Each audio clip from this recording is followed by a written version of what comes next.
Well, hello, you guys. I know it is actually Friday afternoon, which is something new for me and for most of you out there. And some of you are not in the United States, so this might work out better for you. But I'm really, really thrilled to have my guest here this evening. We've been threatening a show for quite some time, and it's happening right now, which is very, very cool for me and for all of you. I want to take a moment to thank everybody that supports the show, that helps keep us on the air, all of my UFO Classified friends who are paying costs for the show. And I also want to mention Expanding Frontiers Research, which is our new nonprofit. Well, not so new. We set it up, actually, it's been almost a year now. And we have done great work thanks to the help of Jack Brewer and his investigative skills. You can go to the UFO Trail blog spot to read more of his work over the years past. I really am excited for the new things we're looking into. In fact, I got a lead on something pretty remarkable the other day, and it'll be fun to dig into that story and then put it forward so all of you who are honestly trying to find something credible, something we can rely on in the wacky world of UFOs, we can actually know the truth and then move forward from there. So thanks, you guys. And I just want to get in here and say Simon and Peter and the Earth and Jack and Bob B. And yeah, you guys, thank you so much. And Mystico, nice to see you guys. So now we're going to add the one and only surprise. It's Tony. Hello, hi. I Thank you caught you so much for inviting me. looking around. Yes, and I am honestly, I've been looking forward to this. This is so cool. We've talked for quite some time, and I want to just tell everybody a little bit about you because you have just a very, very cool life. You are a horror writer, which I love. I love, and a British ufologist with the British UFO Research Association, and you focus on investigating reported sightings in Merseyside. Am I saying that? Merseyside, Merseyside. Merseyside. Okay. Yeah. The Merseyside region from 93 to 2005. You published an account of these observations under a different title, A Different Sky, which was published by Bluecoat Press in 23. And then you had a close encounter in 89, but you, much like myself, kind of dropped the extraterrestrial explanation for this, and you've come to a different kind of a conclusion. I think both of us have as we've gone through all of this.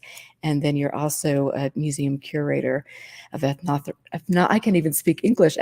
Help me out here.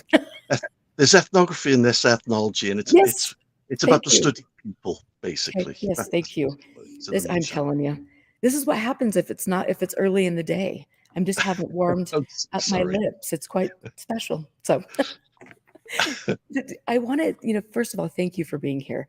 And I know it's a little bit late where you are, Yeah, but I that's okay. appreciate it. That's okay. I know I actually appreciate it because I know you've said to me in the past, Tony, I do it this time, which is like midnight at your time. And I'm like, I'm asleep. I need matchsticks. Keep my eyes open at that time. I'm in bed by 10:30. I don't have the exciting life I used to have. Well, you know what? We had our times, didn't we? Yes, definitely. We definitely did. And now that I've got family, of course, I've got to, knuckle down and work hard. And then, I've got my family to look after and try and do a bit of writing, and where I try and fit it all in is quite hard sometimes. Yeah. So where do you want to start? Sorry, by unplugging or unmuting my mic again, I just hit it Okay. with my cup. But so first of all, do you mind going back to what first got you into the subject? Like, let's Mhm. talk a little bit about that. Oh, okay. We were talking before we go live about how there's this tension between people who have experiences and communicating their experiences to the world around them, and it can be quite hard. And it's not my fault something happened to me; it just happened. And I was 20 years old, and up until that point, my mum and dad had told me stories about their UFO experiences, both when they were younger. My mum in Madrid, she was she was 18. She just started a job. She was a model, and she just terrified of the dark at night, getting out of bed, felt drawn to go to the window, goes to the windows, opens the thing and she sees these weird purple lights in the sky. So I've got these stories and I've got their UFO books, but I just enjoyed the subject as a kid, like with ghosts, like everybody else. Didn't think anything of it. In 1989, on the 20th of October, um, well, I was a student. I was doing my A levels. I was wanting to go to university, and I'd seen Hamlet being performed in Chester. And the weather was dreadful: cloud, rain, wind, the worst that Britain can offer people, really. And it was like that all night. And driving home, it was awful conditions. So when I got in, my mum and dad were in bed. I was wide awake, so I had a cup of tea, some toast, watching telly. 2 o'clock, I go to bed. And normally, you have your ritual, don't you? When you go to bed, everyone has rituals throughout the day. You do it in a particular way. And I normally go to the bathroom, come in, and then open the curtains, look out at the night sky, open the window, then go to bed. On this occasion, I didn't do that. I had glasses at the time. Took them off, just opened the curtains, and I saw these red lights directly above the house, moving very, very slowly. So I went back, got my glasses, went to the window, opened the window, because what I saw were these red lights, little white lights flickering around them. And after a couple of those lights, there was a flashing light, and then there were more red lights. And there was a line of them moving across above the house, moving across. And I sent you a couple of images there. One was a view. It's number 2, which is a view from the bedroom window. That's a daytime photo, but it's just to give an idea of that's number 4. Sorry, that's it. Leave it at that. And behind my house, there's a school and playing fields. And these lights were moving very, very, very slowly. And when they got to the school, the first light, the red light, stopped. And then all the other lights stopped, like traffic lights. The cars going to a traffic light, set of traffic lights. And they just stayed there. And I watched them. And then I saw another one going along Higher Road to my right, and another one going left on another road there, heading towards Ford's factory. And I could hear an aeroplane about to take off at the airport. But it wasn't like a very big airport at the time. And I was just watching. It was cloudy sky. There's no wind. There was no rain, and they just stopped. So I put the light on in the bedroom and looked at the clock, and it was 2:30. And I just stayed at the window, and I could hear my father go to the bathroom. And I thought, I'll go get my dad. So there's someone else seeing this. And then there's this voice in my head: no, this is just for you. So Plonker here does nothing about it, where I pull open the curtains, make sure I'm peeking through the window, and I'm waving hello. Can I show the slide of the view from the wind from? Yeah. So that's the view from the bedroom window, and obviously that's during the day. But the line of lights were about 30, 40 feet above that chimney, just in a line, and they just halted there, just hovered. And after 15 minutes, the lights just moved on in a northerly direction until they moved out of view. And I just stayed at that window, and I was thinking, oh, hang on, where's that other light, the one that's up there? And as I thought it appeared. And then it moved very slowly towards the school, and then it shot off in the same direction as the others. And I stayed at that window for another hour. I looked at the time, 15 minutes. And I and I actually wrote it all down. I wrote it all down. And then the next day, I listened to the news. I rang the airport. I was just trying to find out if anybody else had seen those lights. Nobody had. So that's what got me into it. Now, I've not had any UFO experiences before then, and none afterwards. It's the only time I've had something unusual happen to me, but it had a profound effect on me, and it changed my life. I wasn't drinking. I never took drugs. Um, I was just a normal 20-year-old, and I didn't think about the sighting than just what I had observed. It was only later on, when I got more into the UFO subject, that I considered other sorts of questions, like, why did I see it? Um, and were they looking? It's this thing about them, they, and I got into the extraterrestrial hypothesis. I thought, oh my God, these are alien visitors. And so I went down that rabbit hole. And fortunately for me, a few years later, I came right out of that rabbit hole, and Good and job. stopped believing in alien visitors. And I'm glad I did. But that's what got me into it anyway. Okay, thank you so much for talking about that. And that sounds quite similar to some of the things that I saw that originally kind of got me pushed in that direction. And then it is interesting, the more you educate yourself and the more you learn about not, this is Mufasa, who's right Oh, here. So I'm going to blame Mr. Naughty. Yep, there he is, right there, oh, for any added sounds that we have.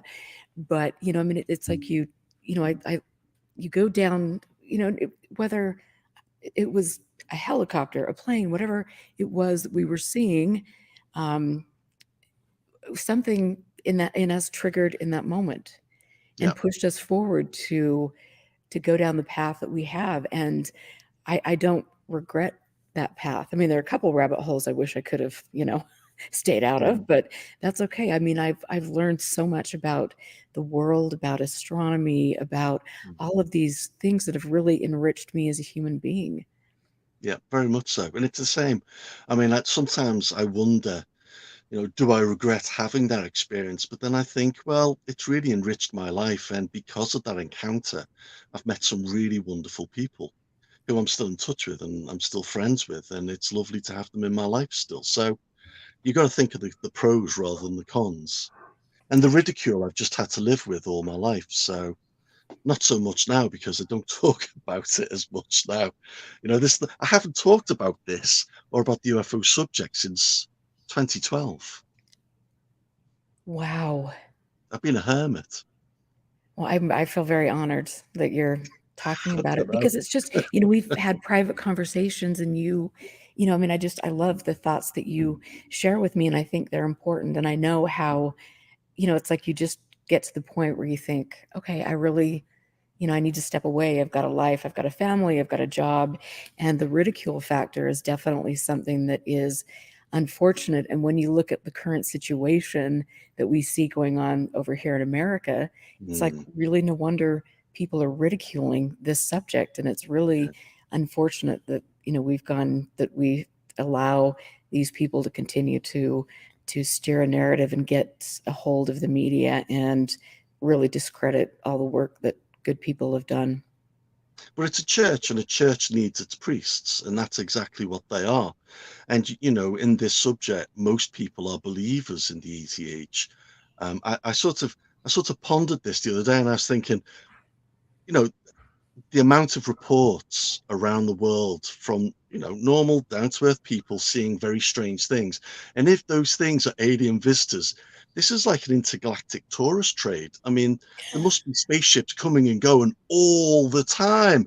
So why isn't anybody else seeing this stuff? I mean, they are, but why aren't scientists seeing it? We sort of think scientists have got to see this. There's got to be a way of proving what is intangible. I mean, my experience was completely intangible. I can't prove it, and it just becomes another report among thousands and thousands of other reports. And I just don't know what happened to me. Well, not what happened to me, but what I saw that evening. No, I have no idea.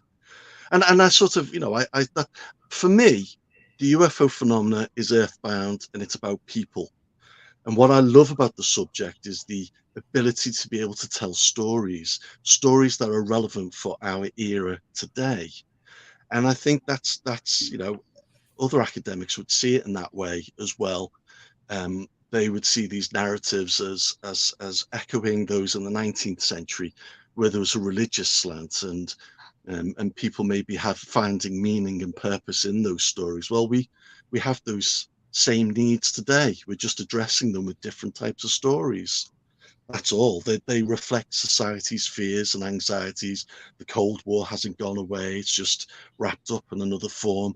We have conflict of ideologies around the world, everyone thinking they're right and everyone else is wrong. And it's just the nature of human beings, and the way that sometimes we want to survive on this world. How do we do it? And it's terrifying. It's a terrifying prospect that we could die one day, the planet could go, human life could disappear. That is a terrifying idea. You know what? That's one of the best things I've heard in a long time.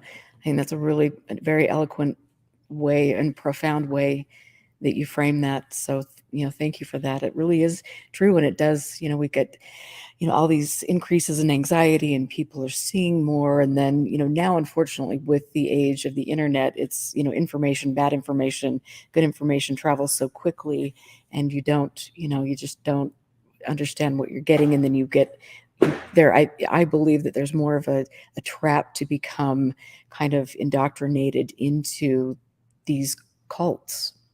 Yeah, yeah, yeah, very much so. It is an unfortunate side effect.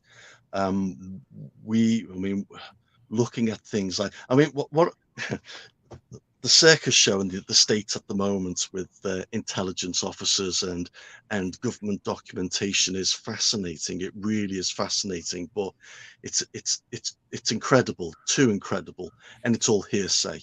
Look, if you claim to be a chef, produce some food. You know, prove it. And I'm sorry, I am a close encounter witness. I can't prove my experience, but at least I've been on the other side of the fence, and I've had a taste of that reality. And I support other witnesses as well who are deeply frustrated by the fact that they're not seen as credible. They're not taken seriously because they don't have a doctorate, or they're not in the military. They're not pilots, and they're not policemen, but they're just as flawed as anybody else and make lots of mistakes like everybody else as well. This thing about the credibility index is just a myth. It's nonsense. It really is. And Thank this phrase as well, ontological shock, is ridiculous. Tell me something. Do you think Americans have really recovered from 9/11? you. No. So there's an ontological shock. The fact that an enemy has attacked the United States at home on its doorstep. And that's terrifying. And it happened. And everyone's sitting there going, I can't believe what just happened. And people still are shocked by it, still can't get it out of their system, and have suffered from it as well. So many lives have been lost by that, both in America, but also abroad in Iraq and Afghanistan. It's just devastating. That's ontological shock. This UFO thing isn't, and it's a stupid thing to say that any revelation of alien life is going to lead to that. It might, but it might not. And you know, the proof's in the eating of the pudding, isn't it?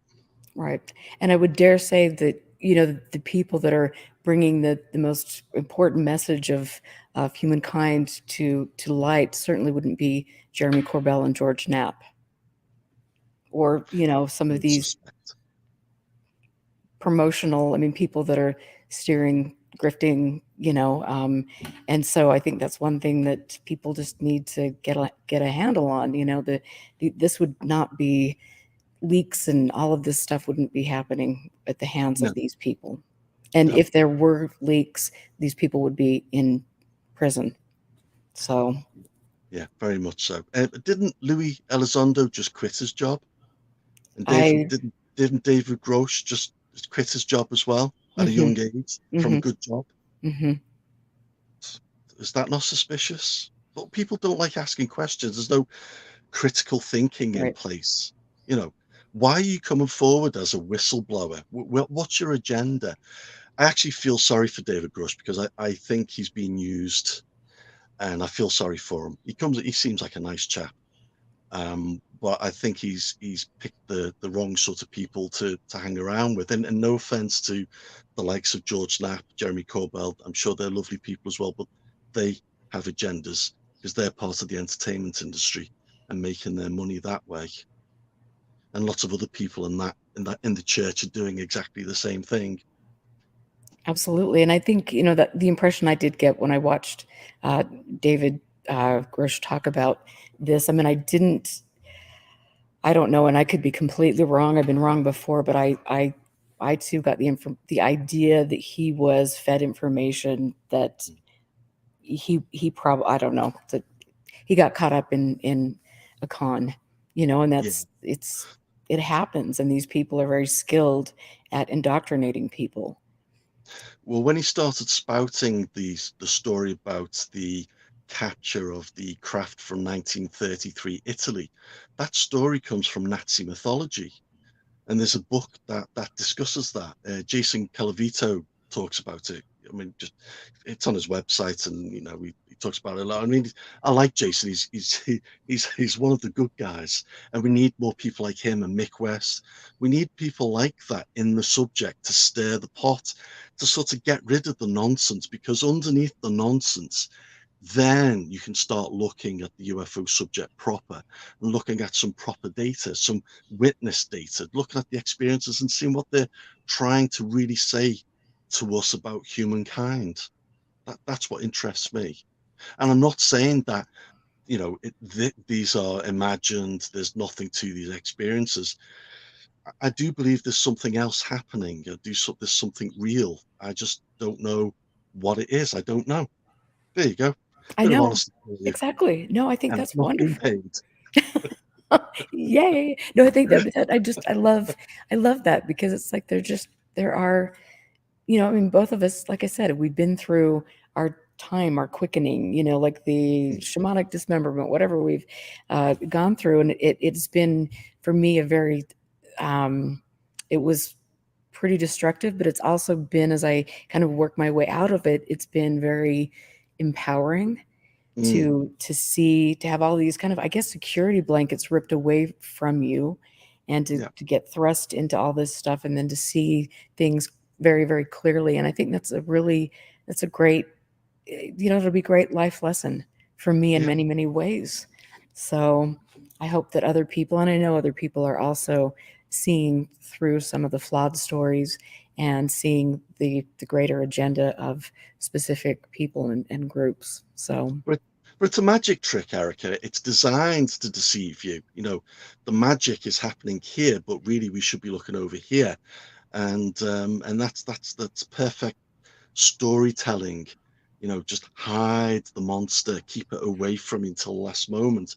And with UFO stories, the narratives that we're being handed, we'll never get to see any crash discs, but somebody knows. I know somebody.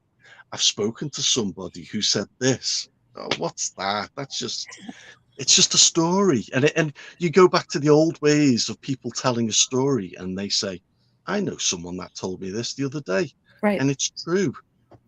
right. Same trick. Just people don't know how to see through it. That's all. Interesting. Yeah, I mean, it is interesting. But I mean, I look back at some of the stories that I was told in regard to Skinwalker Ranch, and it's just these great camp stories, fireside stories, and yep, yep, yep, yep, yep, yep. It And is, isn't it? They've but got werewolves, they've got ghosts, they've got poltergeists.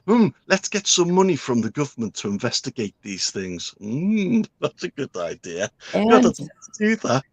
Yeah, highly intelligent people carrying semi-automatic weapons. That always does it. I mean, I'm being a little kind with my thought there, but yes, that definitely it's it's interesting. And dino it beavers. is. Thank you, Drew, for mentioning the dino beavers. We can never get enough. And I think most, like, how do normal people believe this? Well, I Because don't know what normal is, but you know what I mean? It's like, but how are you swept away when you go to the theatre or you go to the cinema? You're captured by the way the story is told. When I read in 1990, I read Above Top Secret, Tim Good. Superb book, superb. And Ross Coulthard in Plain Sight is just a modern day version of that. I see it. And it's just a way to tell the story. It's embedded with secrecy and there's intelligence and spies and the US Air Force are hiding stuff. It's all that. So it's a great thriller. It's a great thriller.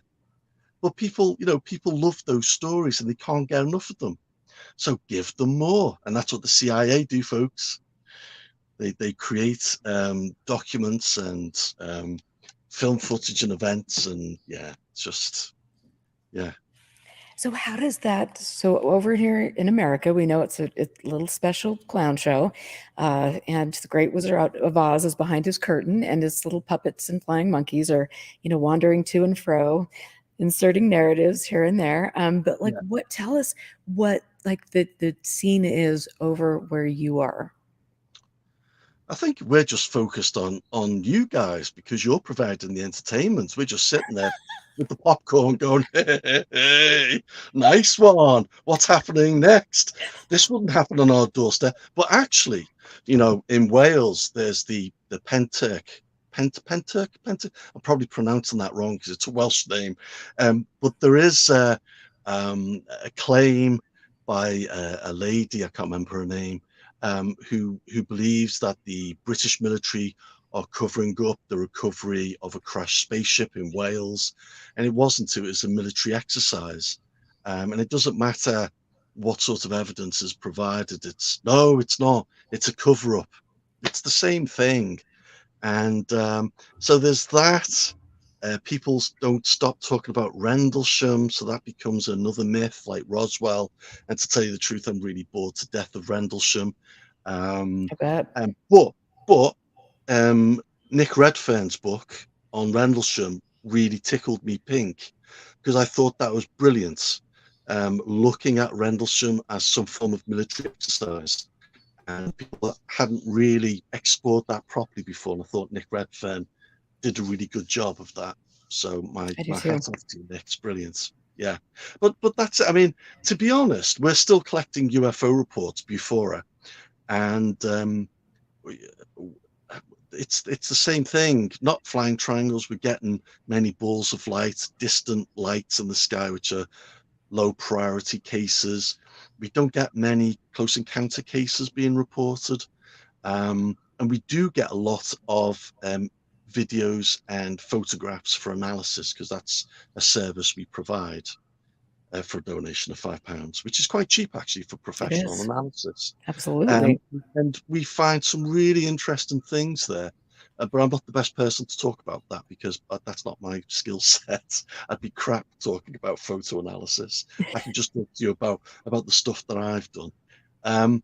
So we've survived the internet because a lot of UFO organizations faded, collapsed, and we basically kept our heads down and making sure we still had a presence, and we've survived that, and now we're starting to grow again. And we've got an archive of a few thousand cases, the earliest one being 1924 from Kent, which was a story related to us by a woman who's describing a time when she was a girl.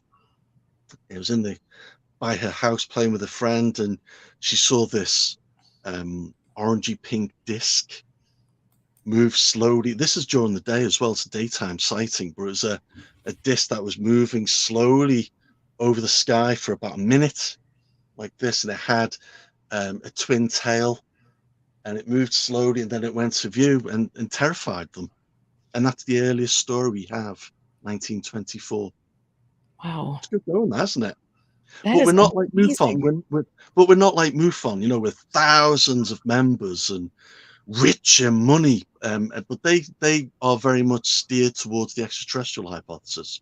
We're not. We have a more objective, scientific orientated perspective, really, which makes us unpopular sometimes. But we used to be very popular. So, I mean, have you has the organization been approached by people that want to sweep up the data, like we've seen here in America? What sort of data do you mean? Well, so Like the archives? cases, yeah, all the Yeah. Well, I know Philip Mantle has sent his archive abroad. Um, we sent ours to Sweden. Um, KFU. yeah, and because they digitized the archive for us. and they're very good at it. Fantastic. And so we help each other. So they gain commercially from some of that archive. We've got to keep witness data confidential, but they can use that data for their own benefit. So that's Klasvan and his team. And we've got a very good relationship. We're part of the European network. We've got a closer relationship with our European colleagues than our American colleagues, because there's a lot of things separating us, including distance. That was a politically correct way to say that. Was I'm just it? joking. No, I'm that just was joking. But we actually do have a closer way of thinking with with the Europeans than we do with the American movements at the moment. Very much so. Yeah. And so what are some of the differences? Well, we don't necessarily believe in aliens. That's the thing.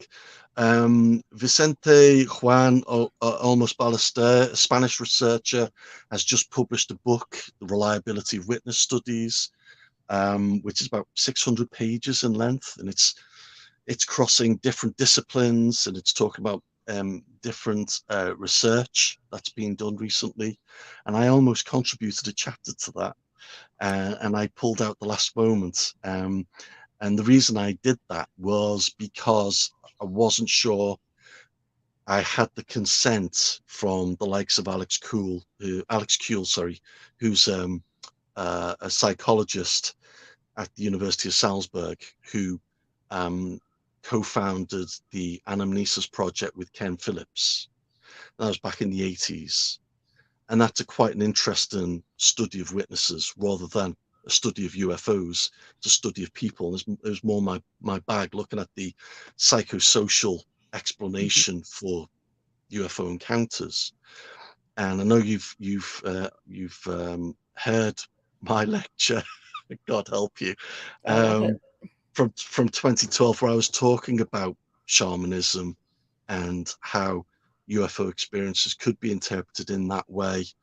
And because I believe in functionalism, the functionality of UFOs. In other words, UFOs serve a purpose for a number of people. So I look at how UFOs trigger a period of healing for people who need it, and that sort of ties in with the Anamnesis project. There's they were looking at the status and consistency of witnesses, how unhappy they were in their marriage, whether they suffered with anxiety and depression. I mean, basically, anamnesis means life memory, and it's looking at the life of witnesses to see, perhaps, to try and understand why they had an experience, and if the experience transformed their lives.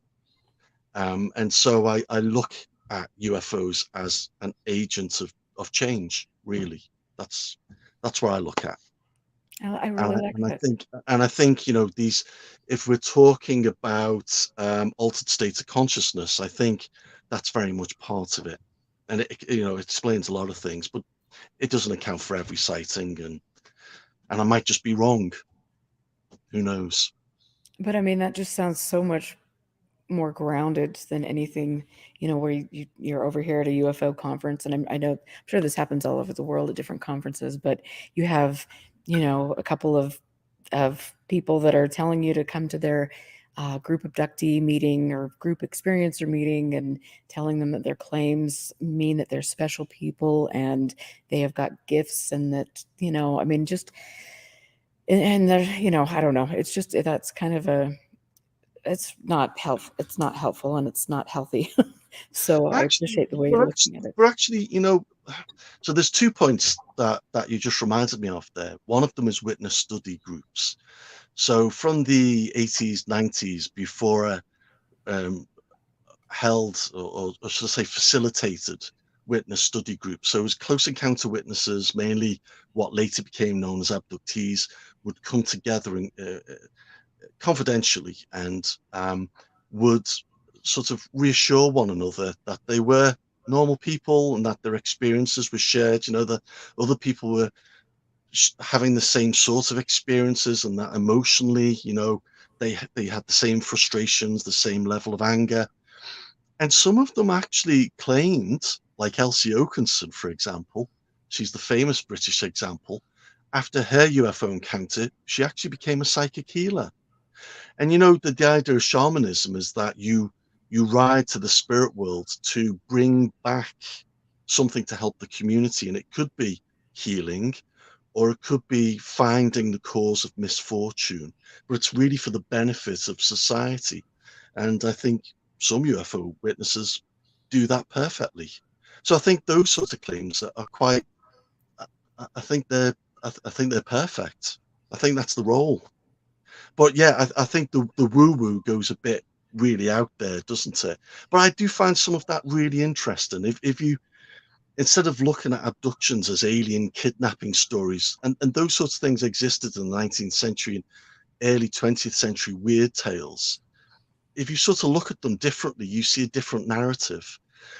And I won't touch really CE4s. I won't really touch them because there you've also got problems arising from the use of hypnosis. Also, you've got people who are traumatized by sexual abuse in their younger years. So there's a lot of trauma. Even people with domestic abuse have experiences as well. So I'd rather stay clear of them because I'm not qualified psychologically to help those people. I think So I that's can't really, it's not fair on them, and I don't want to be facing a lawyer. right. You know what? And I think that is the responsible and ethical thing to do. Do my And best. yeah, no, I mean that's we But yeah, because how more many people. people don't consider the ethics?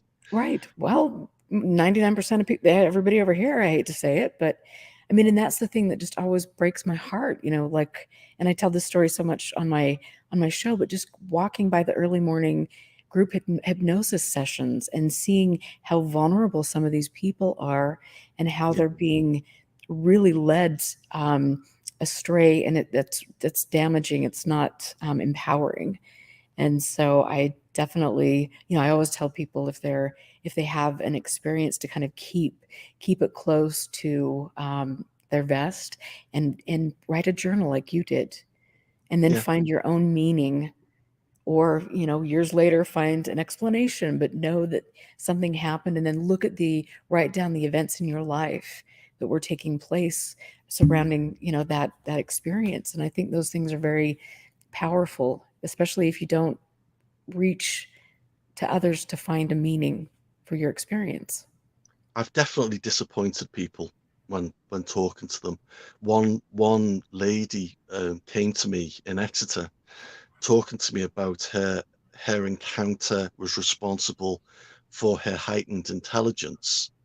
So she wanted me to tell her what that was about and to offer an explanation. And I said, "This is your personal quest. This is your spiritual journey, and you will find the answers to that. I'm not there to give you that answer. I'm sorry." And she felt really angry by that. And that's a frustration because, and I get that, because you are wanting answers and there's no one there to give you those Right. answers. And when people there saying, "Yes, I have answers for you," you should have, there's red flags and bells should be ringing, because what do they want? Normally the money in your pocket. Right. Thank you. That was just, again, you're making so much sense to me. I knew there was a reason that we needed to hear from you. And this is There's such the hate great mail timing. afterwards. That Tony Eccles, load of rubbish. We're an idiot. He knows nothing. No, no, no. God, I love it. Oh, This is that's true. great. I might not know anything. I mean, I think there are too many people claiming to have the answers, and the fact is we don't. We don't. In fact, someone actually asked me at a UFO conference years ago. It was a school friend's mum, and she came up to me and she said, "Tony, do you believe in fairies?" And I laughed stupidly. I laughed because years later, after much consideration and much reading, and thinking back, and I was thinking maybe I should believe in fairies, because thinking back to the connection with fairy folklore and the age of spiritualism and the end of the 19th century, those same narratives are there, those same connections are there. So, and again, they're earthbound and nature fairies. They're not the Victorian vision of little wing things, this the anti-superstition era. You know, they were tall, human, or human-like, and disappeared and vanished at will, and taunted you and trapped you and teased you, and they weren't necessarily nice. Very much like modern day aliens. Do I believe in it? No, I don't believe in aliens. Um, but I thought that was a very interesting question that she asked me, and I'm sorry I laughed. At least you're honest. That's a good thing. And so I want to, because you did a really quite a wonderful study on a specific place. And so can we talk a little bit about that and then Sure, show some of your slides? sure. So I when I was at university, I joined before her, and the late Robert Moore was my instructor in the training course I was on. It's a training course to teach you how to investigate a UFO sighting objectively. And it looked at astronomy and meteorology. It looked at all the natural and mundane explanations that give rise, and some really interesting ones as well, that give rise to UFO reports. So I came back to Liverpool in 1994, and I decided to start doing some localized investigations because I'd never done it before. I joined an organization called the Northern Anomalies Research Organization, which was led by Peter Huff, and Jenny Randalls was a member, and she ran that group as well with Peter. And so I got to go to meetings and meet like-minded people, and there were some fellow Liverpudlians there as well. So when we got back to Liverpool, we decided to set up the Merseyside Anomalies Research Association. And you know, at the back of the UFO magazines in the 1990s, in the back of the pages, there was like 6 or 7 pages of lists of the UFO groups in the UK. Just in the UK, there were that many groups. Wow. It was crazy. I know, it was mad. Everybody was into it, and I blame the X-Files for that, because Right. that's Well, partly responsible for the phenomenon, the cultural phenomenon. right. Um, and so we started getting lots of different cases. So um, if you want to show that image that you showed before, number 4, the Mike Hitchens one. My kitchens. That's Okay. it. Yeah, thank you. Yeah. So this is a case in 1994. So these cases date to the 1990s, but you know, I think they're interesting and they're worth talking about. And this is a guy who I knew, who's a friend of mine, still is. And so he had a car crash, and he seriously damaged his knee. He refused to get back into a car. He was on long-term sick. And so he was out to try and recover and get back on his feet. He was walking again, took the dog for a walk, and he had a normal route that he would take the dog on. And limping along, he saw above a house this bright red light. And again, it was sort of phasing, brightness to darkness, right to left. And he just stared at it for a while. And the dog was snuffling around in someone's garden, and he had to get the dog. So we got the dog, and when he looked back up, the thing had gone.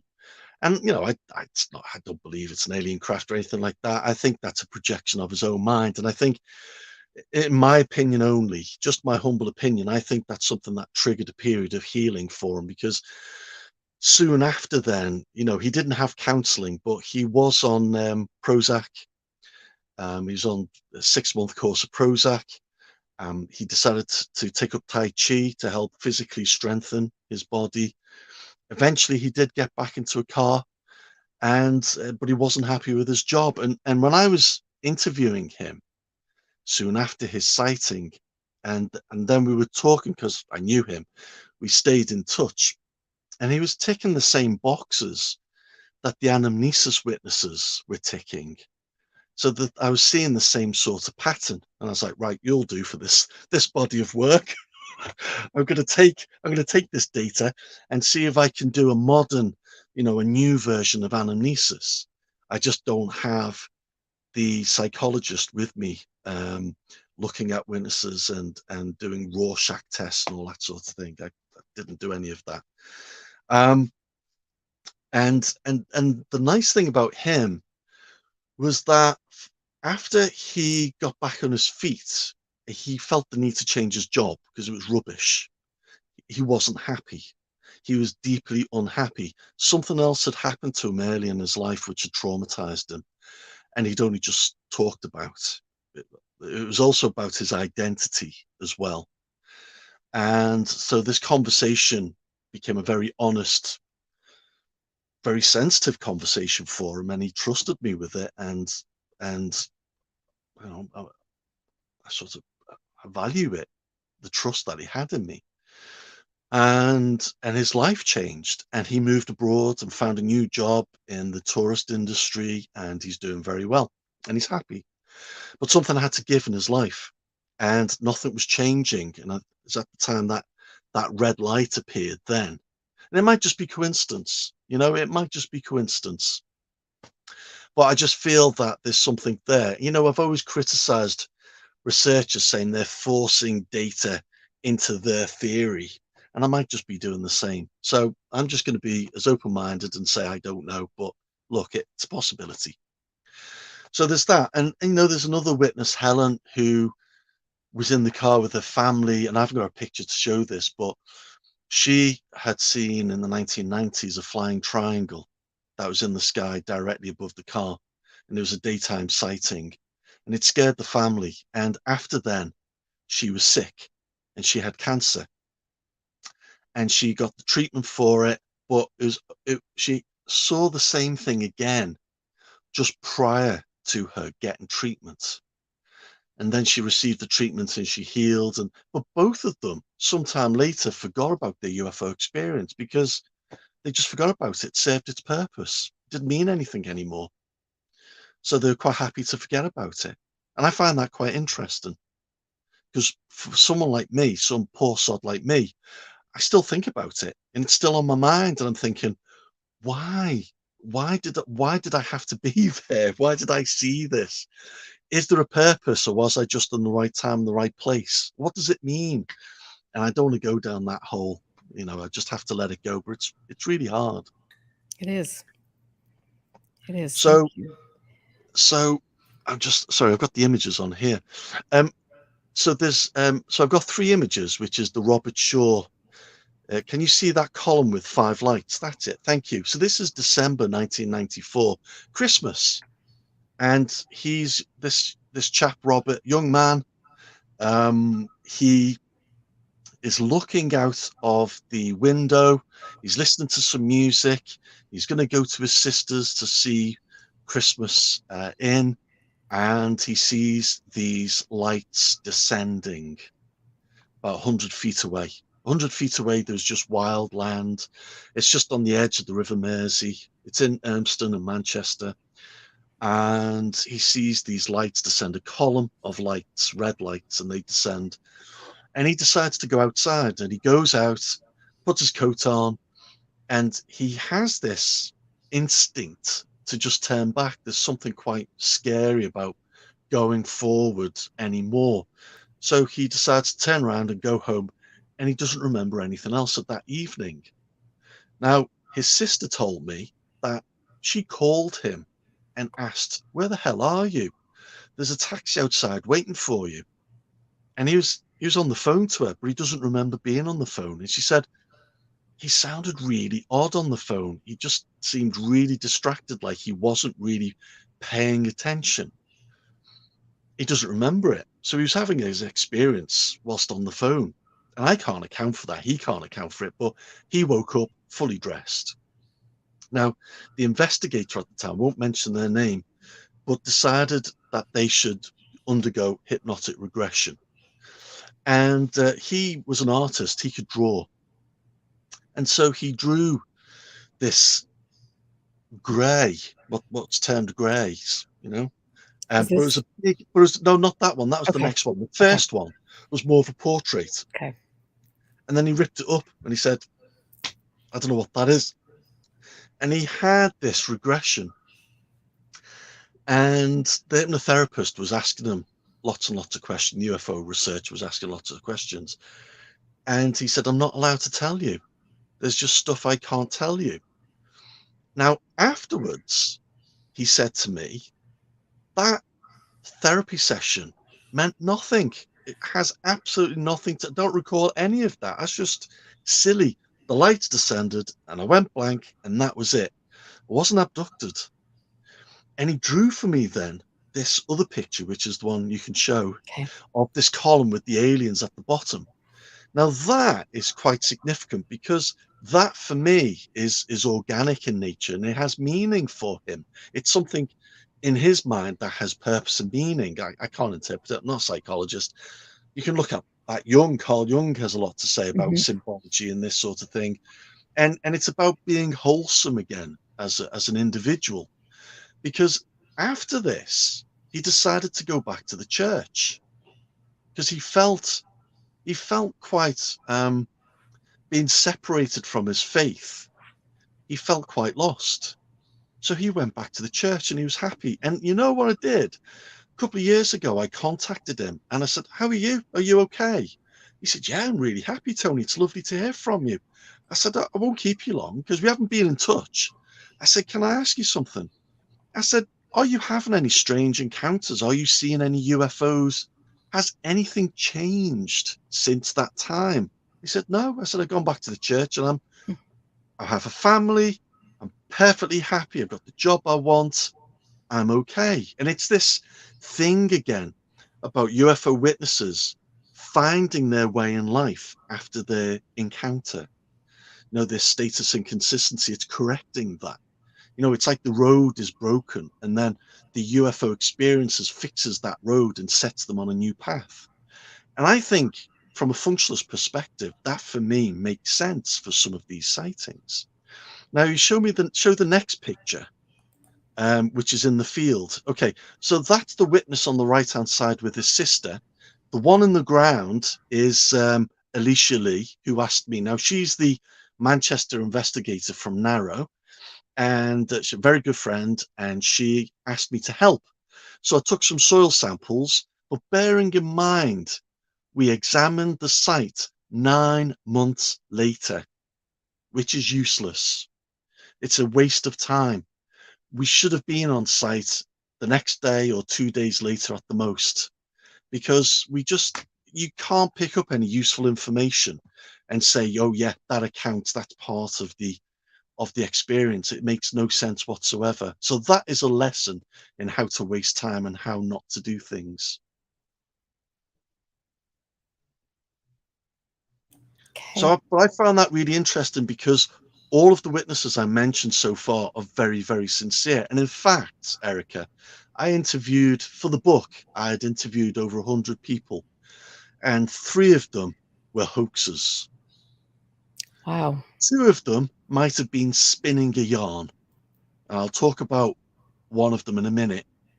In fact, I'll talk about that now. In Okay. 2001, a chap came to me and he said, "Oh yeah," he said, "I was watching this orange sphere which was circling Liverpool, and I was just circling the skyline, and I was watching it, and all of a sudden there was this mighty whoosh, and 2 fighters, 2 British Euro typhoons.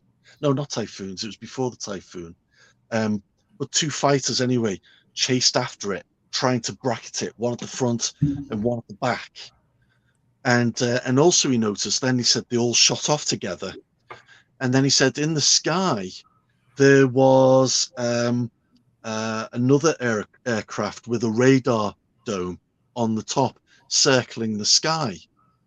And he said there wasn't any air shows, and he called RAF Valley, which is an airbase on Anglesey, and he called them, and they said there's no exercises, nothing going on. So I chased it up, and you know what I've been looking into? Drones, because I thought maybe this was a military exercise. The River Mersey, you get lots of aircraft going through that route, from Manchester in particular. It goes through over the Merseyside skies. So there's a lot of aircraft in the sky around 2000, 2001 onwards, a lot of air traffic. So I thought maybe this is a military exercise. So I started making inquiries about drones, and that I've drawn a blank. So I thought, well, the guy's either telling the truth and I can't prove it, or I've got no evidence for it, or he's spinning a yarn. I've got no way of knowing. but it's an interesting story, It isn't is. it? Yeah. But all the other witnesses I've spoken to, and again, their stories are quite intangible, very sincere. They come from a wide range of ages, both male and female, half and half, men and women, and different identities. 99% Caucasian. That is not the demographic of Liverpool, by the way, but it's actually the people who reported UFOs, which Interesting. is quite interesting culturally. You know, Muslims, when they look at UFOs, they think of jinn. And so in their culture, you don't want to attract a jinn because actually they're not nice to people. Very rarely are they nice to people. You just ignore them. So for various reasons, you know, some people just don't report UFO sightings because in their culture they think of it in a different way. Anyway, before I digress.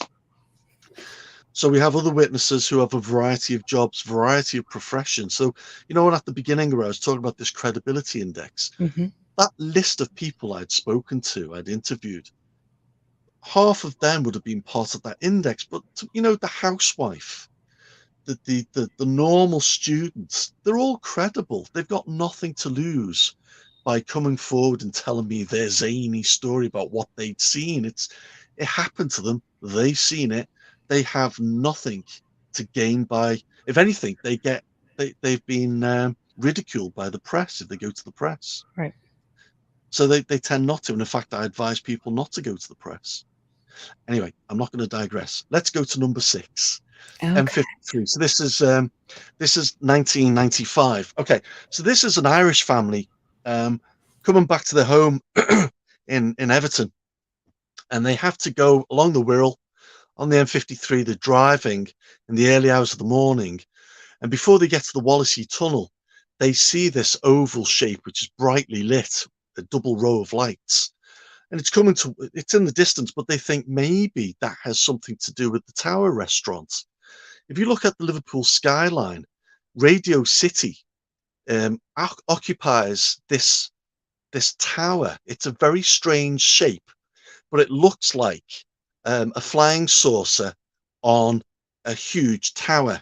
It's a 1970s monstrosity, but it's a Merseyside curiosity. It's a wonder of Liverpool, actually, and they thought that's what it was, but actually it was moving towards them, and it actually came directly above them and shone 2 beams of light onto the car. So the driver slows the car down. There's no other traffic around them. It's totally quiet. Winds the windows down, peeks up, and it's bright light, but it's saucer shaped, and there are these 2 huge beams of light upon him, and his wife is shouting at him, begging him to drive on. And the kids are in the back asleep. They don't disturb the kids. He just drives off. And the objects then, the big 2 lights that shine down, they elevate horizontally, and the craft then moves southwards along the Wirral Peninsula. And I went to interview him, and he plays a fiddle. He's a musician in a band. And the reason why I mention this is that some of the close encounter witnesses are very creative individuals. They're artists, you know, or should I say they're artistic. So he was a fiddle player, a very, very good one. If we go to picture number 7, right, this is Nick. He's a musician. Him and his mate were on the M62 on the 10th of December 1994, heading westbound into Liverpool. And they see, well, the passenger sees a row of lights, red, white, red, white, red, and says, "Hey, Nick, that looks like a strange aircraft." And he looks and he says, that's not an aircraft. And it starts tilting then. And instead of being a row of lights, it becomes a sphere of lights, red, white, with the bottom light flashing red. And they carried on driving with this in view. And eventually the object just disappeared. So that's 2 musicians at what, 3:45 in the morning. driving back from a gig. So this is like an interesting period of time. So it could be an altered state of consciousness. I don't know. And what I like to do as an investigator is be consistent. There are various people I contact. This is like pre-internet days. I would write to Department of Meteorology, Astronomical Society. I would write to Air Staff 2A, Nick Pope's old office, and well, Air Staff 2A used to be a department to deal with low flying complaints. When aircraft are flying too low, that's where the complaints would be sent to. But it became the UFO desk. And after 1994, when Nick left because he went to a different department, another admin person took over that post. They were hounded by UFO investigators like myself, and they were quick to dispel any sort of UFO sightings that came that way. It's their job actually to pass on information to Defense Intelligence 55, which Nick Pope was not a part of. He got all the UFO reports and he would send them on to DI 55. You need to get Dave Clark on the show to talk about his work with the MoD and the release of the MoD documents. That's a fascinating story, and he is a superb chap to have on. As I really recommend getting him on as a guest. Honestly, he's a godsend to ufology, and that's not an exaggeration. You need people like that to get rid of the rubbish that's in the subject. And if you so I've been talking about Nick and Rob, these musicians, and they're creative, they're musicians, but I just wanted to go to the next one. Look at number 8, which is a letter from the MoD, because this is in response from this is another person who replaced Nick Pope, Gaynor South. So she should be making money on the lecture circuit. She'd have a few stories to tell. But Gaynor responded to one of my inquiries, and I'm just looking at the bottom one there. I had a video, I've still got it, VHS, of a light that slowly descended over Knotty Ash. Knotty Ash is a very, very tiny area in Liverpool. It's where Ken Dodd, our infamous comedian Ken Dodd, with the Diddy Men, came from.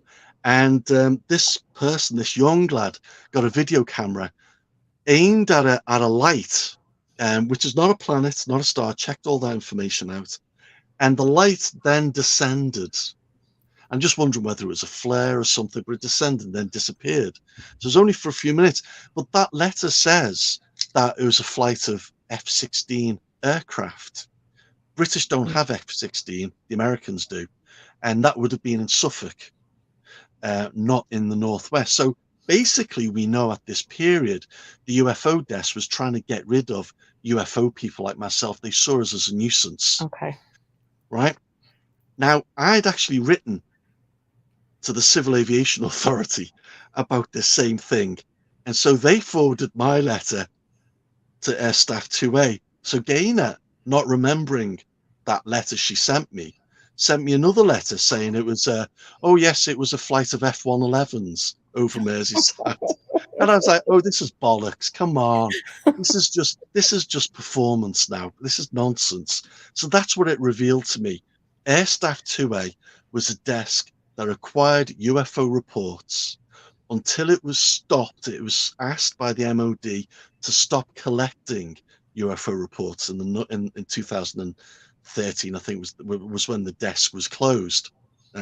Dave would be able to say more about this, but they would forward the cases onto DI-55, and Jenny Randalls talks about the Department of Scientific and Technical Intelligence. I think DI-55 was a part of that, but these are ex-pilots who are specialists in radar and in electronic communications, signals communications, human communications, to determine if UFOs are a security threat, because the Soviets were flying constantly into UK space. So UAPs were and always have been of interest to the MOD. And of course, the Condign report was produced as a result. And that never said these are not of interest. What it said is there's no proof that these are alien visitors, but they are interesting. And there may be something about tapping into maybe natural energies, something we can weaponize, or something that would help us develop stealth technology or propulsion systems. That was key for MoD investigation into UAP, UFOs. That's the reason why they were into it. And definitely not about aliens, which we should laugh at. It's I'm a witness, so I can laugh at myself and laugh at the subject. But that's not taken away from people's experiences. This Right. is about the practical reality that the MoD was swamped with UFO reports and it actually was wasting their time. So I like consistency. So every time I got a UFO report, I would contact these same people. So they probably have in MoD files, Tony Eccles dash bloody nuisance, get rid, which is quite, I which bet is they quite, enjoyed you. which is funny. Which is funny in a way, but it was frustrating for me as an investigator because they were no longer reliable as a source of information. Right. Not that they never said anything, but I was hoping that the MoD would say. In fact, they did. In fact, the police and the airport were actually more helpful to me. The police helicopter unit were actually more helpful in saying, "Yeah, this sounds like it could be the helicopter on this occasion because we were in the area." Thank you. That's nice. That's thank you very much. That's really helpful. And the meteorology office at Bidston, which is no longer there, gave me weather data for that time and place, which was very, very helpful when we're looking at mirages, for example, or just trying to work out. I could speak to someone and say, "Do you think it's a mirage?" No. Or a meteorologist from Toro would say to me, "Oh, that's a matrix cloud." Never heard of a matrix cloud, but that was a resolution to one of the UFO reports I was dealing with. Anyway, That is let's go on to let's go on to this one. This is interesting. This is from the Wirral. So if you look at Merseyside, you've got Liverpool, that nice piece of curve land from Halewood, Garston, Speke, and then you've got Town, then you've got Crosby further north and Formby, the posh bit. Then you've got the River Mersey, and on the side of that is the Wirral Peninsula, where you've got West Kirby, the posh bit. Then you've got Birkenhead, the not posh bit, and then you've got the Wirral at the bottom, which is Cheshire, not Merseyside. And this comes from West Kirby, Egremont Promenade. And it comes from a Royal Marine, a former Royal Marine who owned some property there. And he was sitting on the balcony looking out on the River Mersey with one of his tenants having a beer and fine weather. And what they see from the River Mersey emerging is this black shape, which rises slowly and slowly and slowly up, up, up into the sky until it goes out of view. So it's not coming down, it's actually going up from the river, Hmm. which is bizarre. And what was really nice about it was that there were two ladies on Egremont Promenade further down who I got to interview as well. They'd seen it at the same time. So there's four witnesses to this sighting, and I don't know what it was. No idea at all. But I just think it's really interesting. You've got a former soldier, former Royal Marine, who told me about his out of body experience that he had on the train, because after training and training and training, was exhausted, and he had this out of body experience because he was exhausted. It was incredible. And then, and I'm sure, was it Ron, or was it another Marine? I think it was another Marine who told me of an exercise he was on in the North Sea, in the oil rigs, counter-terrorism activity.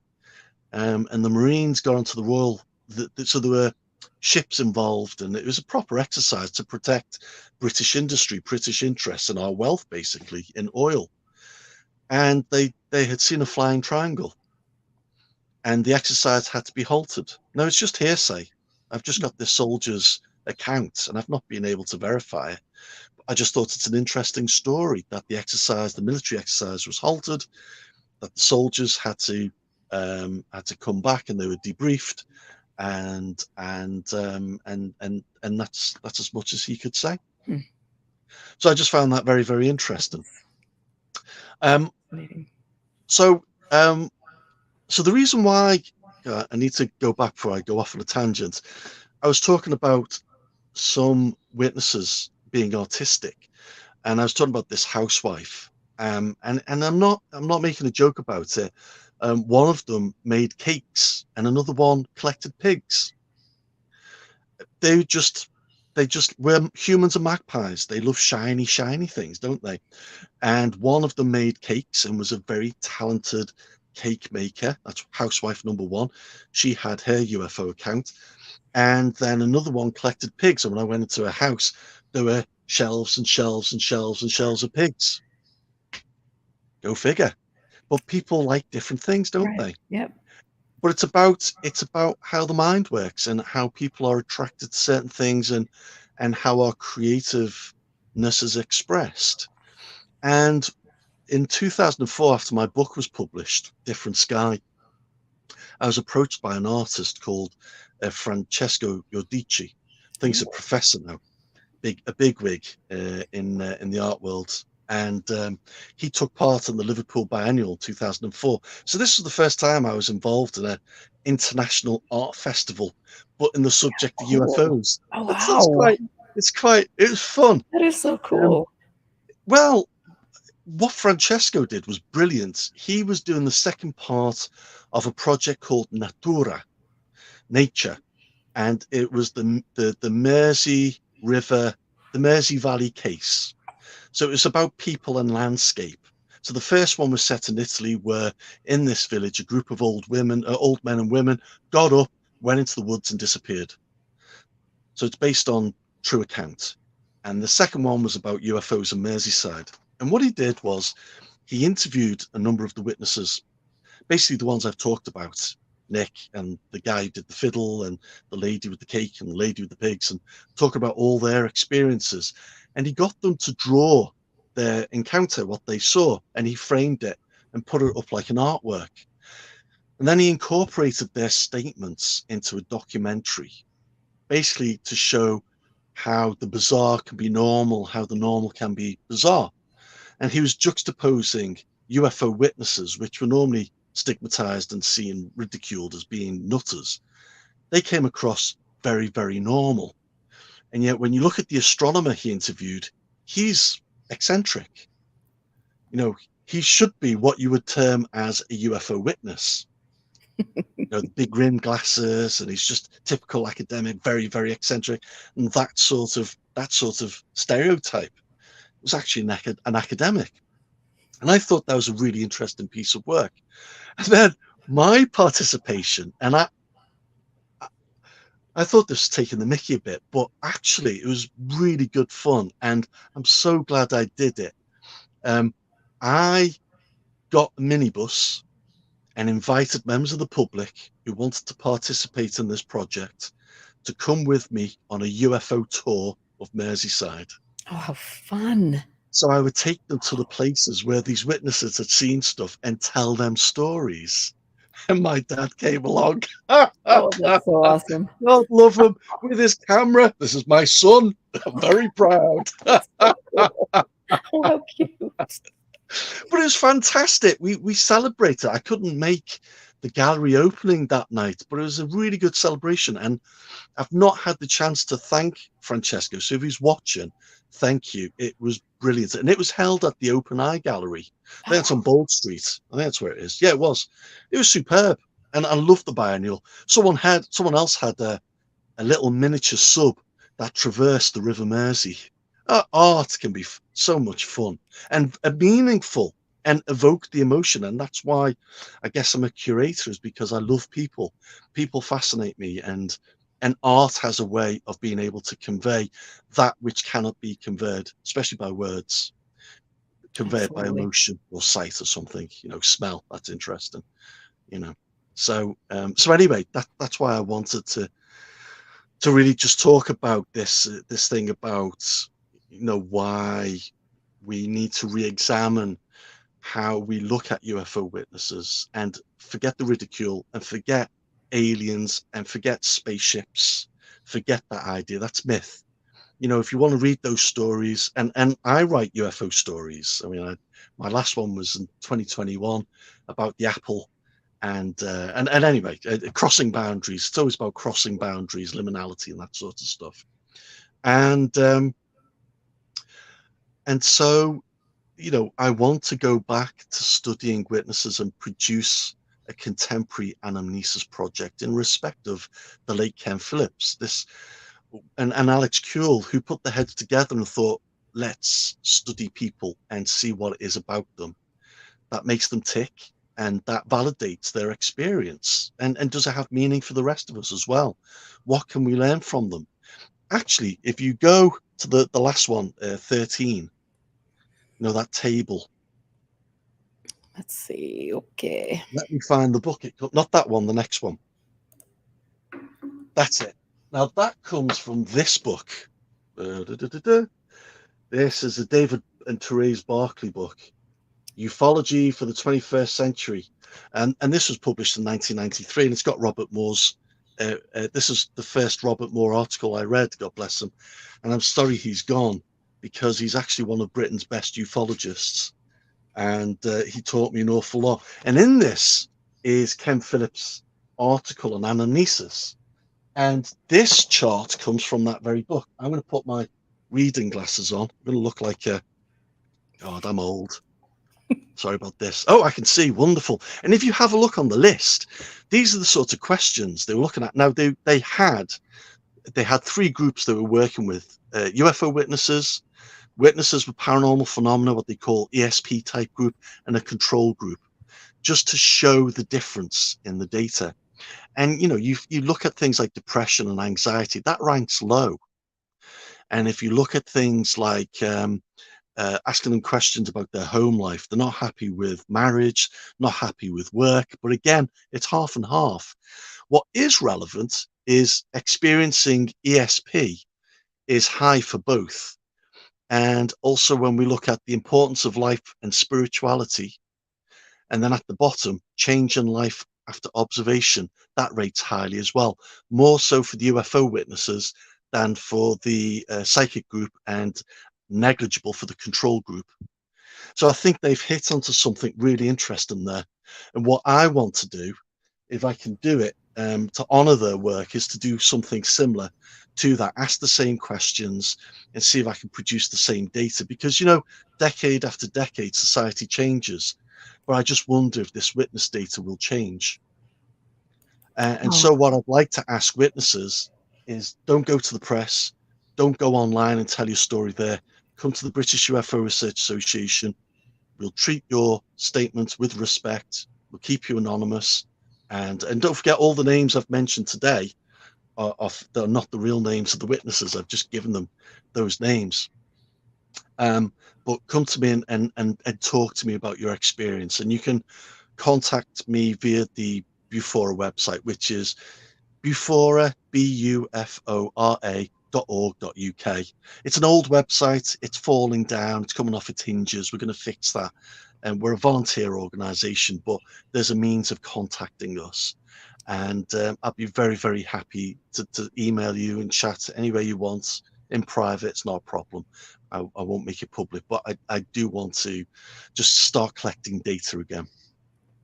I think that's wonderful. And I think for somebody that had a, personal experiences, I would definitely say that you would be a wonderful person, a trustworthy person, and not, as we see over here in America, you're going to these organizations. Now we've got Enigma Labs, and who knows what they're doing on their end, but it's all about remaining anonymous, the people involved at the upper end of that, and then collecting data and not really responding to people. And so I think that you offer a very incredible service for people that have had experiences. People need to feel like people are not test subjects, because people are often the victims of those who want to publish books, about their theories, Right. and it doesn't work anymore. It's not Donald Kehoe, we're under threat from an alien invasion. It's not about that. We've had some really interesting theories about electro hypersensitivity, whether microwaves were damaging people's minds. causing hallucinations, whether overhead cables, there's electromagnetic pollution. Hmm. It's an interesting idea, but it's not proven. Earthlights is another unproven idea. I was forever trying to push the earthlight idea. There's one elderly chap who he was watching television at 7 o'clock in the evening in the summer, and this ball of light appeared above his garden, orange ball of light, and it stayed there for a few minutes and then it faded very slowly. And I thought maybe this is an earthlight, and I don't know. It might be ball lightning. This is the problem: is I need more data, and I've got the internet now to help contact more people and expand, reach out to more people using the web. I just didn't have it in my day. Makes me sound old. I'm quite young-hearted. Just I've got wrinkles and You're grey not hair. old. I have to You shave are my not head. old. The sides outgrow the top, so that's I why I've like got a it. short. This is an illusion, by the way. This is what old men do. It gives you this military look. It's because before yesterday, I had this huge grey mass around here, and it's just unflattering. Now I look, Really? So you got your hair cut for the show, eh? yeah. Oh, I Oh, feel honored. absolutely. I'm honored. That The is so shame. awesome. Oh Lord, I love it. I've got to just like in my little archive, I just have to show you that I found some of the old, you know. Oh yeah. Oh yes, yes. Uh, Superb.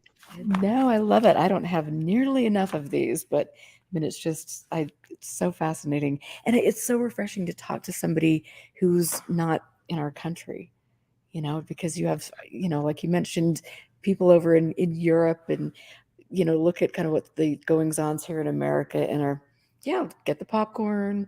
This is, fun to Absolutely. watch, but we're going to steer Absolutely. clear It's of it. it's And so I it's the think, best TV. It's you guys are great for entertainment, and I'm not knocking it. I think you guys also suffer, unfortunately. It'll be interesting to see what the outcome of these whistleblowers will be. Um, will it lead to disclosure or confirmation? All these new buzzwords, like someone's creating newfangled terminology as if it's a science. I'm sorry. And I feel sorry for Sean Kirkpatrick at Arrow as well. I do too. He's done a very difficult job under incredible pressure, being attacked from all sides for doing something sincere. And when he's being interviewed, he's given a public talk. He's like, I don't want to be here. I really feel for the guy, and NASA as well. They're wanting to, or they've been looking into UAPs, but from a scientific point of view, from a NASA point of view, to see if there's anything there that they can talk to the public about and something they can benefit from. And does it belong in the realm of NASA and hard science, or is it just the soft sciences, or does it really just belong to the realm of religion and folklore, anthropology, that sort of thing? And that's not a bad thing either. It's just that if that's the case, we just need to embrace it and accept it for what it is. The UFO subject is not going to go away. As long as there's human beings, there'll always be UFO subjects. But in 100 years, it might be something else. Who knows?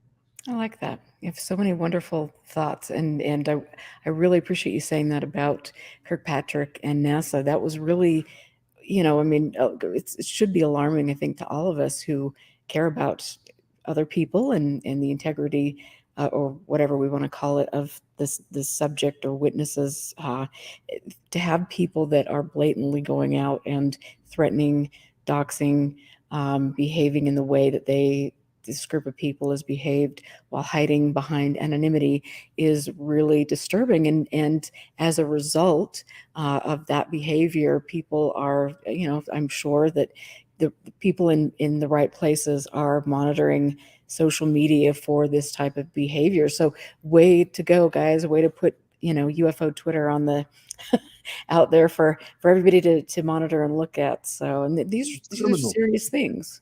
But they're trolls. They're not UFO. That's not the UFO No. community. They're trolls. They're monsters, and they should be, they should be visited by Men in Black, and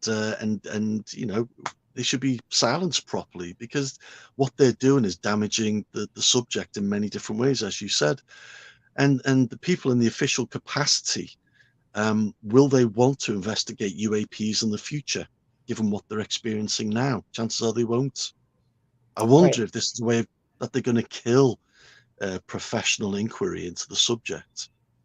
I've Kill talked it. to several people that have been doing this for decades, 50 plus years, and they're I mean, everybody's very concerned about that because this has done a great disservice.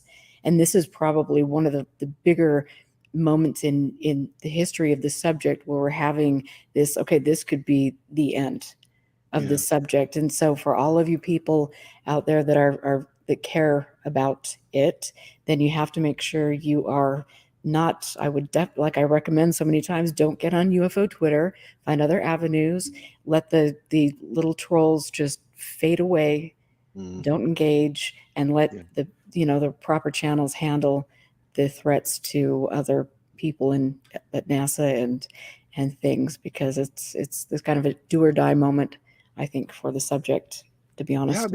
before, I would love to work with the likes of NASA, Arrow, if our data will help, we'll gladly provide it. It's just that what sort of data are they looking for? And the sort of high caliber data is normally data that's acquired through equipment, and it's just equipment we don't have because we rely on UFO reports given to us by civilians. So it's a very different level of information that we can provide. But I think some of it is useful, or can be useful if we're thinking of it. But we'll be happy to help if we can. We will. You know. Yeah, absolutely. And I know that you have to go get with your family Yeah, and I things. And I do. appreciate you because you were going to do an hour and you've done an hour and a half. Yes. I know. Well, thank you. Can I just mention one more thing? We Yeah. haven't discussed it yet. The flying triangles in the Yes. 1990s. I'll just mention very, very quickly, because I got thrown by this, and I'm brutally honest. Um, the introduction of Chinese lanterns in 2002 to the UK. We've got footage of that from a train station camera. We've never seen them before, and we dedicated an entire issue of one of our magazines to this mysterious set of lights, Chinese lanterns. We didn't Oh, know yeah. at the time. So it's just nice being able to share these sorts of experiences. About just being honest about being fooled and deceived by natural phenomena. It happens to everyone, to the best of us, even to pilots and policemen. But the flying triangle one is really important because close to Merseyside, just to the north in Freckleton, there's the British Aerospace facility in Wharton, and there's an airstrip there. And I've been there a couple of times, and it was brought to our attention that British Aerospace were developing stealth technology. And so I think that a lot of what people were seeing in Merseyside in the 90s was actually as a result of these experimental flights that British Aerospace were conducting. And some of them are flying triangles. So I think we're looking at, there's a D notice given by the MoD to the press for when a stealth aircraft were coming to the UK. So they just wanted to keep it all hush hush.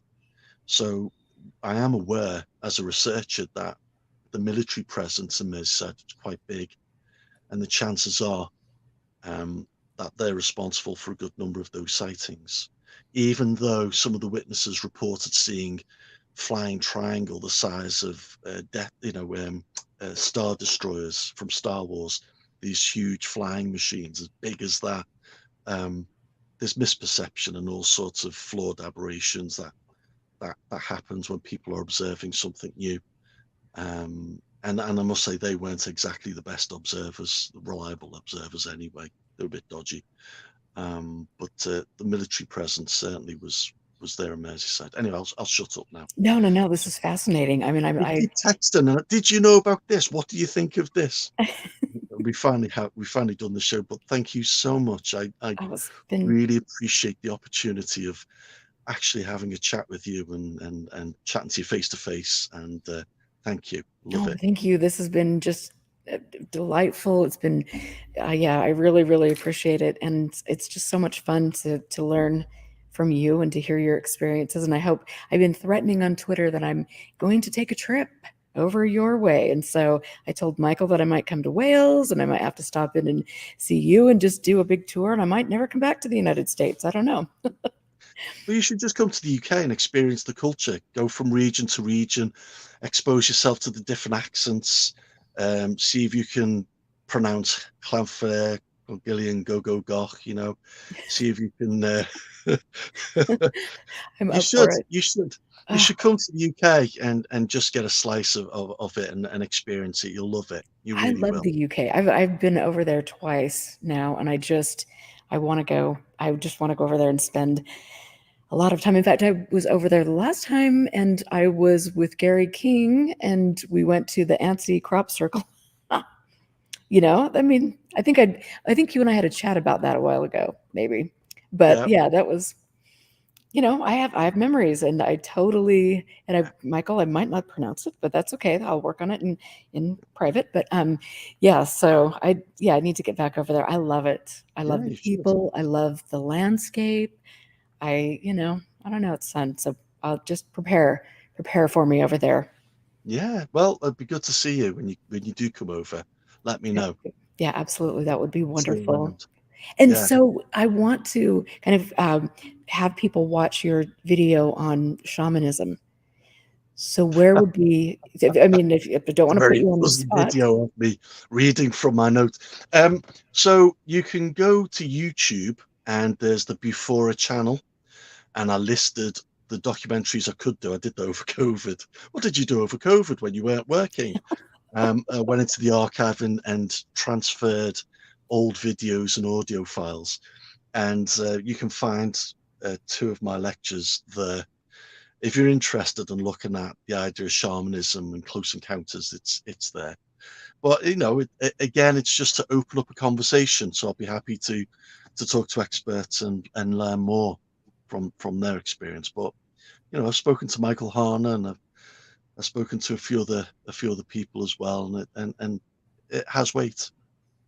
I love it. Thank you. I loved watching that. So thank you so much. I My will let you pleasure. get to bed with your wonderful family and have a great weekend. Cheers. You too. Take Thank care. you so much. I will talk to you soon. Will do. Bye Take bye for care. now. Bye Bye bye. bye. Enjoy your day. Thank you. So thank you so much for being here. That was a wonderful, and I could keep talking and talking and talking, but it is getting late over there. So Tony Eccles, thank you very much for being here. I want to thank all of you for being in chat and supporting the show. You can go to expandingfrontiersresearch.org to pledge your support to our nonprofit organization, and I appreciate the people that do that. And I also want to thank the people who help keep not UFO classified, but now it was UFO classified. Now it's Expanding Frontiers on the air. So thank you very much for contributing to that. Make sure you like, subscribe, and share. I need your help because I definitely want to get out there to more people so we can educate people in the proper manner and make sure that information coming out and you're being bombarded with like the latest attempt at disclosure and the big failure actually will people will learn from things like that and not go down a rabbit hole that's completely a waste of time. So anyway, thank you all for being here tonight, and I hope you stay safe. I know it's a little bit early for you, but we will be here next week. And there was a person in chat, the Earth, you could see her wonderful comments, and she is going to be here next Friday, and I will tell you a little bit more about her in the upcoming weeks. So you guys take care, and I will catch you next Friday. Bye.